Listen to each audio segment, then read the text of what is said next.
Preparing to buy a condo. Is condominium ownership right for you? Today I'm going to give you some condo buying tips. I'll discuss the 5-step process to take when buying a condominium and the top 9 mistakes I've seen people make, and we're starting right after this.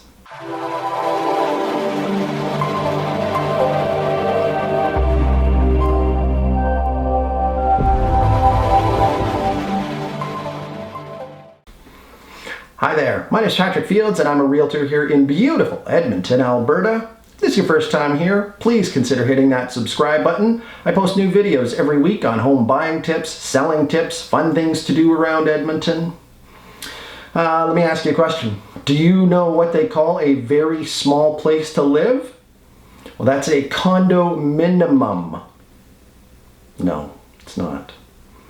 There's a lot of confusion when people think of condos. They usually just think of the apartment or the stacked buildings. But condominium ownership is where you have a management company or an elected board that makes the decisions and runs the entire complex as far as maintaining grounds and common areas, recreational facilities like gyms or pools, and normally they look after everything exterior of the unit, like windows, doors, roofs, shingles, etc. But you need to make sure that you know exactly what they're going to cover by reading through their bylaws. As there's been some complexes that I've seen that actually don't pay for window replacement, just as an example. Condos do come in different shapes and sizes as well. You have your low-rise and high-rise styles, 2-story townhomes, or adult bungalows, just to name a few of the more common types.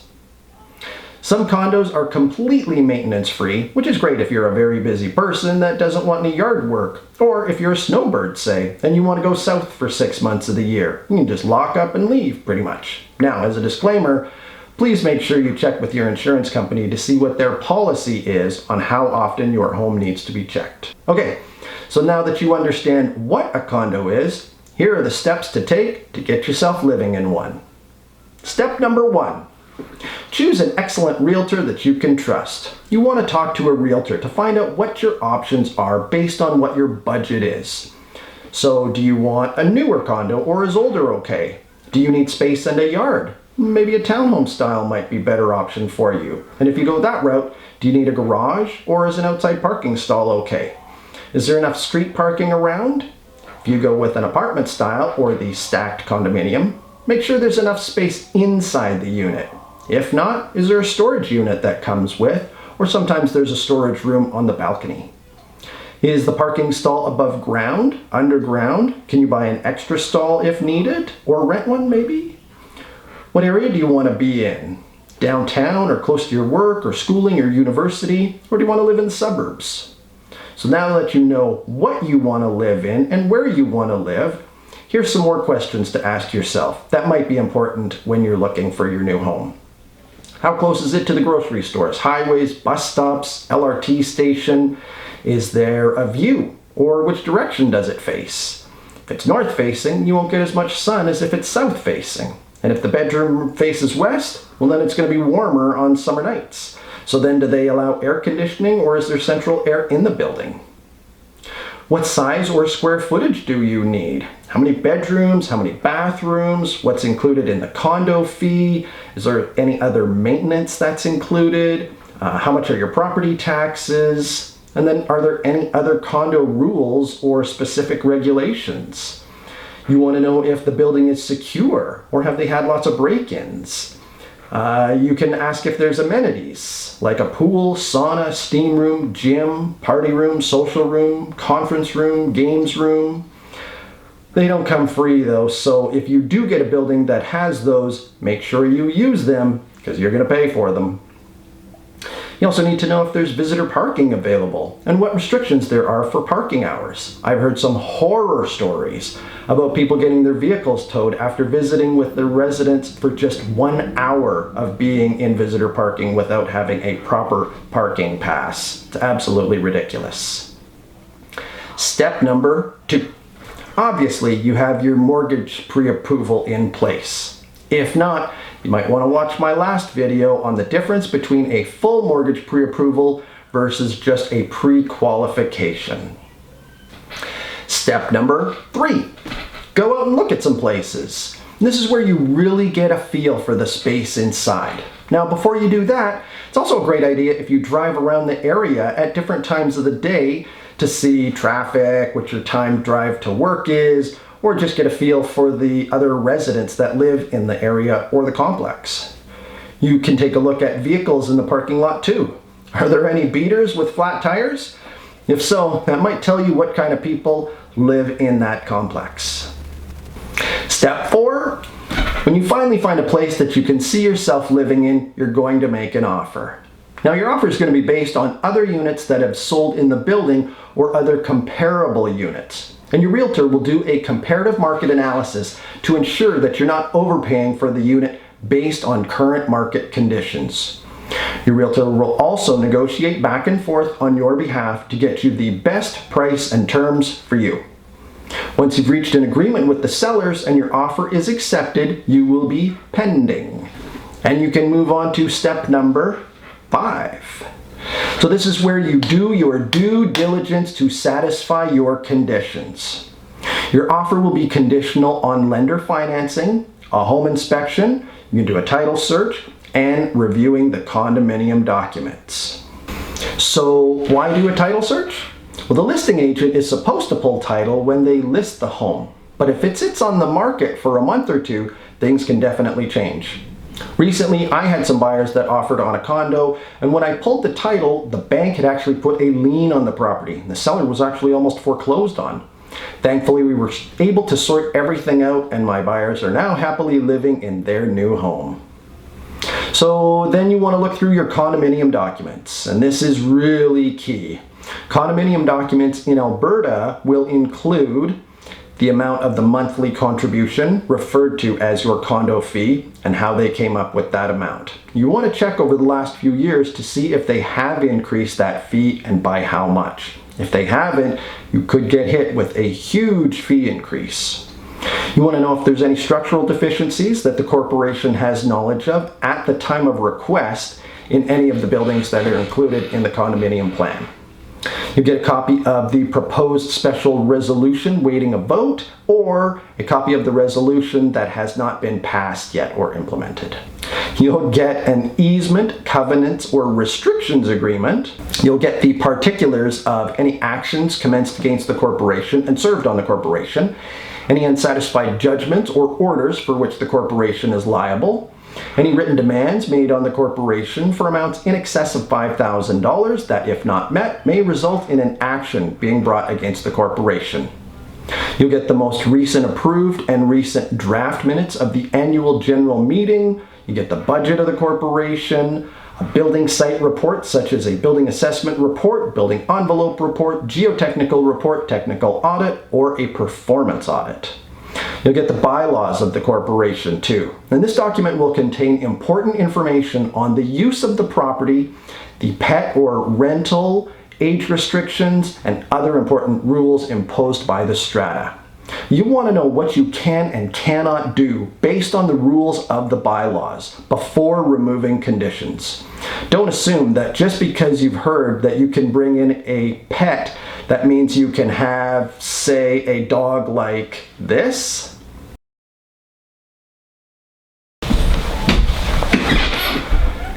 Because maybe in fact they only allow little dogs like this to move in. Good boy.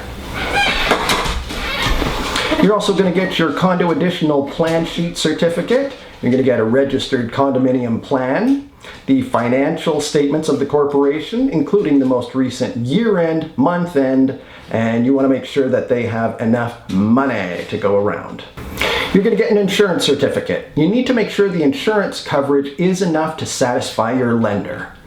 You'll get information on a lease agreement or exclusive use agreement with respect to the possession of a portion of the property, including parking stalls or storage spaces, a management agreement outlining what responsibilities the management company covers. You'll get minutes and draft minutes of the meetings of the board of directors for the past 12 months. And this can look like a complaints list, or it can actually give you a sense of community within a complex. And believe me, I've read through some crazy ones. You'll find out if there's any post-tension cables located on a property that are included in the condominium plan, recreational agreement, and then finally the reserve fund. And there's three components to this: the reserve fund report, the reserve fund plan, and the reserve fund study. And this is the big one because this tells you if there's actually enough money in their bank account to do the required work or maintenance over the next 25 years. An engineering firm is hired to do a new study every 5 years, and they give their report, study, and plan to the management company or the board members with recommendations of work to be completed and whether the condo fee increases are due. You want to find out whether any special assessments are anticipated, what they're going to be for, how much they might cost, and when they will need to be paid. So ask your experts to verify that there's enough money in the reserve fund to cover the costs of major repairs and renewal projects. Whew. All right, take a sip of coffee to try and stay awake because that is some extremely dry but important reading. But remember, you don't have to go through it alone either. You can get your lawyer, realtor, or you can hire a professional condominium document review company to go through everything and give their opinion or advice on the documents. If you are looking at buying a pre-sale new build condo, that process is a little bit different than the resale process in the sense that when you're buying a new build, there's nothing built yet usually. The strata documents won't be present as the strata hasn't even been formed. However, it's still very important to triple check your contract and make sure you're aware of any hidden fees, what's included in the contract, the anticipated completion date, the end date, and all the details of your contract.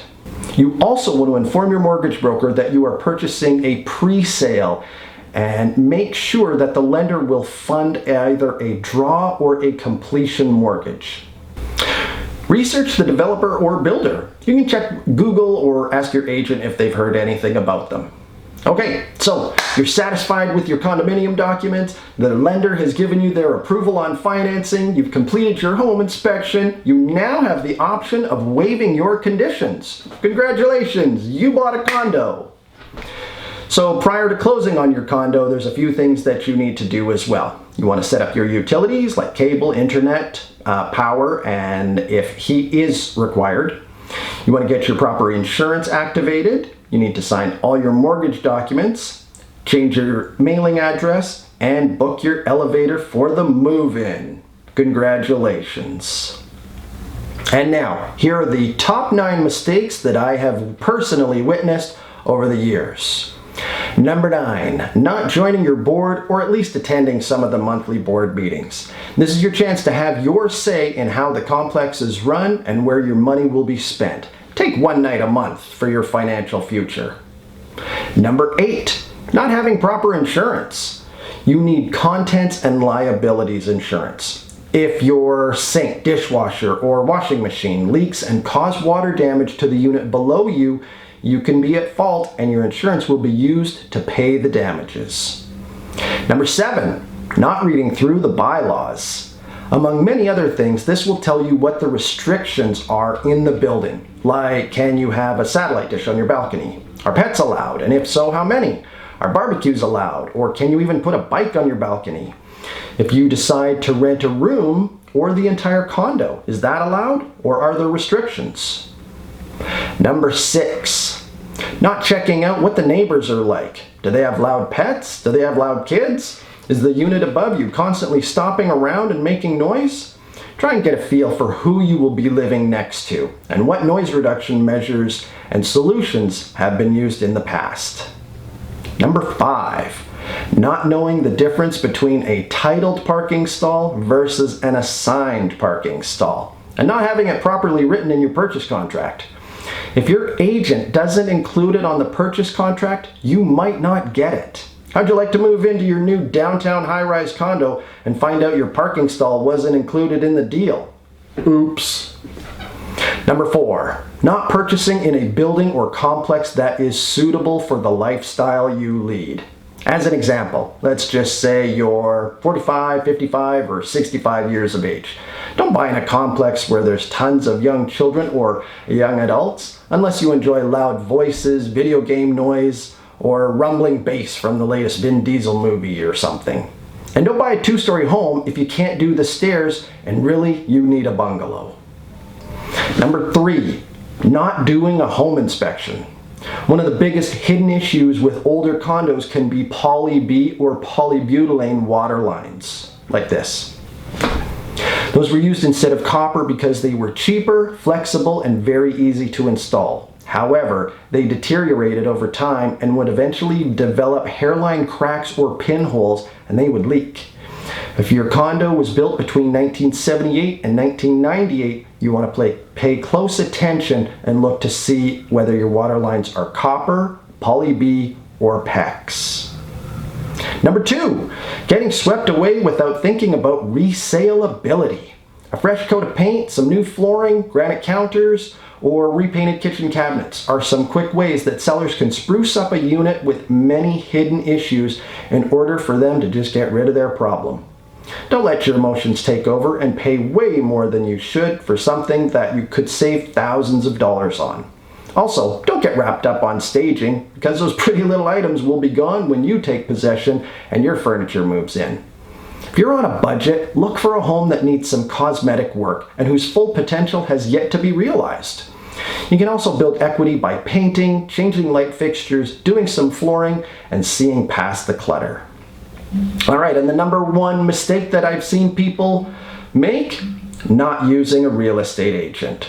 Once you're seriously shopping for a home, don't just walk into a show home or an open house without having a real estate with you, or at least being prepared to throw out the name of somebody that you're supposedly working with. Agents are held to their fiduciary duties, and they must act in either the seller's or the buyer's best interests. But you can see how that might not work in your best interest if you start dealing with the seller's agent or a new home consultant before having someone represent your issues. And the best part about that is that it's free. Okay, I sure hope you found this to be helpful. If you have any questions or comments, please let me know. I'm more than happy to assist you however I can. And if you like what you saw, please hit that subscribe button below. Thanks again. Until next time.